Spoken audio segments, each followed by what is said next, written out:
Assalamu'alaikum warahmatullahi wabarakatuh. Kita berada pula dalam Iqra 2, muka surat 18.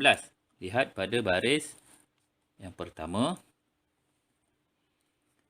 Halaka. Pastikan huruf yang bersambung selepasnya huruf alif yang tiada baris dibaca panjang 2 harakat. Sekali lagi. Halaka. Halakata.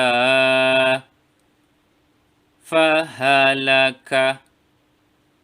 Fahalaka. Semua dibaca pendek kerana tiada huruf alif. Seterusnya. Qatala. Qatalata. Faqatala. Baris ketiga. Daraba. Darabata. Fadaraba.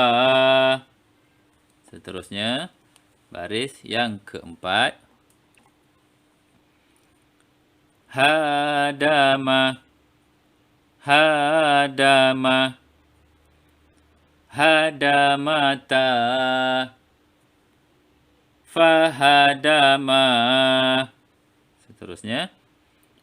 Sara'a. Sara'ata. Fasara'a. Seterusnya. Baris seterusnya.